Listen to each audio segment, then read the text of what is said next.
Mendel के नियम। Mendel Austria के निवासी थे, ठीक है। उनको आनुवंशिकी का जनक कहा जाता है। ग्रेगर जॉन मेंडल उनका पूरा नाम है, ठीक है।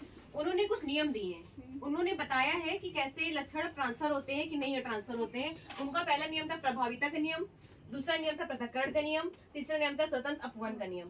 पहले नियम को बोलते हैं लॉ ऑफ डोमिनेंस, दूसरे नियम को बोलते हैं लॉ ऑफ सेग्रीगेशन, और तीसरे नियम को बोलते हैं लॉ ऑफ इंडिपेंडेंट असॉर्टमेंट, ठीक।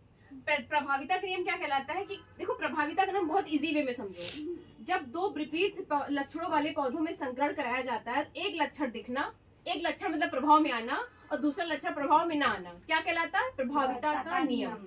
जब दो विपरीत लक्षणों वाले पौधों में संकरण कराया जाता है तो एक पौधे का लक्षण दिखना, एक पौधे का छुपा रहना कहलाता है प्रभाविता का नियम। ये लंबा पौधा है, ये बौना पौधा है, मैंने संकरण करा दिया।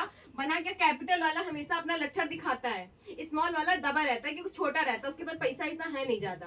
कैपिटल मतलब जिसके पास पूंजी ज्यादा होगी वही अपना लक्षण दिखाएगा। तो कैपिटल वाला मतलब ये लंबा पौधा दिख रहा है, इसका लक्षण क्या दिख रहा है? लंबा पौधा है। तो ये प्रभाविता का नियम हो गया। अब आते पृथक्करण का नियम। इन्होंने दूसरा नियम दिया पृथक्करण का नियम कि ये F1 पीढ़ी बन गई, ठीक है। कौन सी पीढ़ी बन गई है? F1 स्टेज बन गई। दूसरी स्टेज आती है पृथक्करण स्टेज में। क्या होता है पृथक्करण के नियम में? जब F1 स्टेज में, F1 पीढ़ी में स्वपरागण कराया जाए, क्या कराया जाए? स्वपरागण कराया जाए। तो इनमें विपरीत जो बेचारे छोटे थे, ये दुखी हो गए कि हमारा लक्षण दिखने ही नहीं दिया मेंडल ने। तो कहा अरे परेशान ना रोना, हम तुमको फिर से लक्षण दिखा रहे हैं। तो जब पृथक्करण का नियम दिया उन्होंने, तो उन्होंने स्वपरागण कराया और सारे लक्षण एक निश्चित अनुपात में दिखने लगे। मतलब लंबा भी दिखने लगा, बौना भी दिखने लगा। समझ में आ रहा है?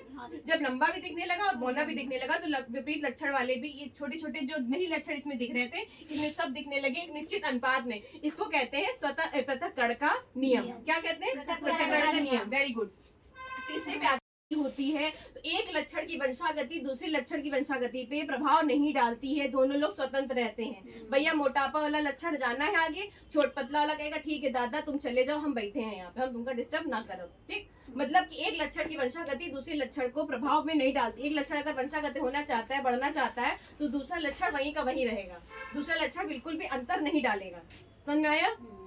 एक लक्षण आगे बढ़ेगा, एक लक्षण वहीं रहेगा, कोई भी वंशागति में प्रभाव नहीं करेगा। ये कहलाता स्वतंत्र अपवहन का नियम। समझ में आया?